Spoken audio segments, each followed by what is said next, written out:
Howdy, ladies and gentlemen. Muggo here again from GuitarGate.com, and this is a super fun one. This is Chameleon by Herbie Hancock. If you're not familiar with this channel, this isn't a note-for-note breakdown, but we focus on what makes the song what it is, so that when you take a jam over this, you're playing with your band, you know the form, the structure, the rhythm, so you can add parts based on how many pieces you have in your band and how long you want to stretch it out, right? So this is a very cool song because, well, one, the bass line is infectious. You just can't get it out of your head. And two, it's basically a two-chord vamp, if that makes sense, and you're trying to layer different parts. And so it's a very cool tune if you have a small band or a huge band, because you can literally add or subtract as many parts as you want. It's a very Funk 101 kind of journey where you start stripped down, you build, bring it back down, build, bring it back down, and it's all about finding different complementary parts over one consistent groove. And you do that obviously not just with the notes, but varying your different rhythm approaches, so where the parts come in. And Herbie does such a good job with this, and there's three really distinct parts that I'll show you. So first off, this is B-flat Dorian, right? Your basic vamp, B-flat minor 7 over E-flat 9 is your basic thing. So you're thinking you have a B-flat minor triad in the whole groove, and you're going back and forth between adding this A-flat in here to make it B-flat minor 7 to E-flat 9. So E-flat 9 is you still have that B-flat minor triad on top, so that's still your tonal center, but you have this nice little tritone, right? You got that flat 7 and the major 3, right? That G. That G is the key to this tune for all you improvisers out there, because if that were just a G flat, that would be E flat minor, right? So you would be in a regular minor progression instead of Dorian. So this is a 2-chord to a dominant 5-chord. That's what this is. So all you need to know is B flat minor. Then when you get in the neighborhood of G, play a G. Don't play a G flat. That's it. I mean, you can tease around it, but the chord tone is G. So that's your 6. That's what makes it Dorian. So let's start with the bass line. Right? 6, flat 7, 7, root.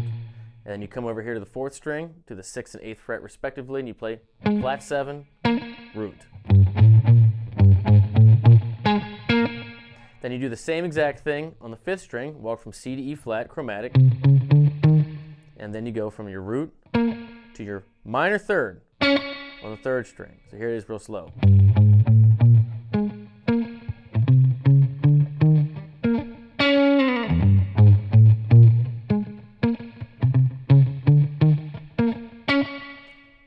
Now, that goes throughout the whole song.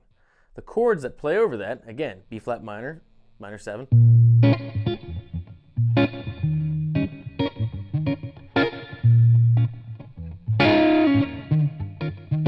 They go throughout the whole thing. Now you start your little layering parts. First one that comes in is that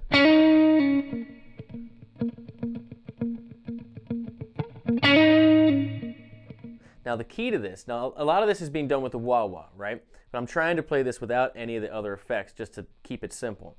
But the key to this is, if you notice, it just really leaves a lot of room for the reverb. There's a lot of effects in this song, and so it's got a lot of trails. So you want to try to, if you play it staccato, do it in a way that leaves the trail to linger,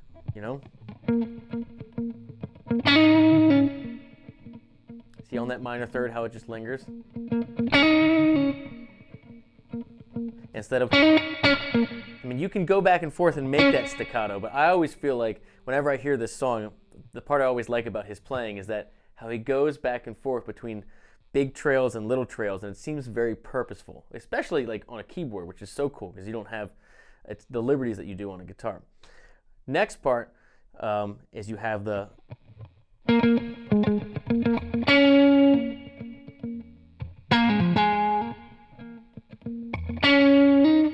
and all that is, you're still staying in B flat minor. So root, flat 7, root, flat 3, root, and then, so that's root, flat 7, 5th, back up, flat 7, root, and then flat 3 to your 4, which of course hits when you go over your E flat chord, and that's an E flat, so of course that works perfectly. Last little part you get is the and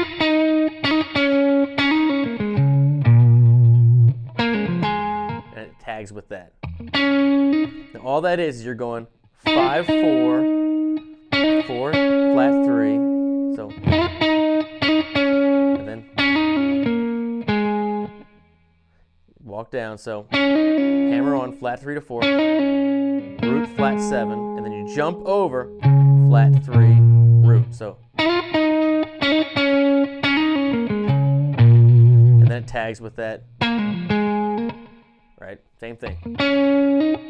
Now that's basically the whole song. When you're playing with your band, you want to make sure, because you're going to be jamming this one for like a lot of minutes, that you all make eye contact and you're aware of when you're doing each of those little parts. But you typically start with the layering. You start with the bass line, add a little chord comping on top. Then you start introducing those little parts. And if you have 2 guitars, 3 guitars, horns, you all can kind of take a higher or lower octave of that, do some harmonies, but it's all about that. When you switch to that second part, where you start doing the, make sure everybody goes together. And then those hits at the end, it teases this quite a few times before it actually all hits and everybody goes together. Now, when you're taking leads, I mentioned this at the beginning of this lesson, the key here to sound the most Dorian, okay?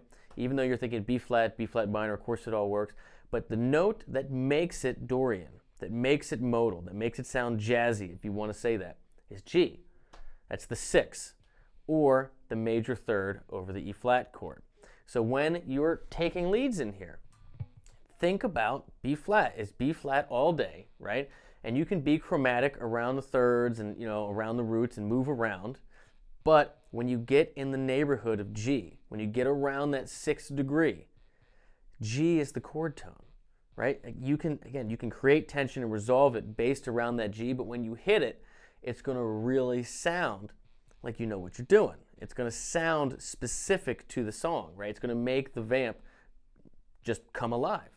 So what I'm going to do is I'm just going to hit this rhythm track, and I'm going to noodle a little bit for you, and you'll see from when I go back and forth from just a regular minor pentatonic kind of approach to more modal, where I'm playing that 6th, that G. So see if you can catch it, and good luck. This is a super fun tune to do with your band.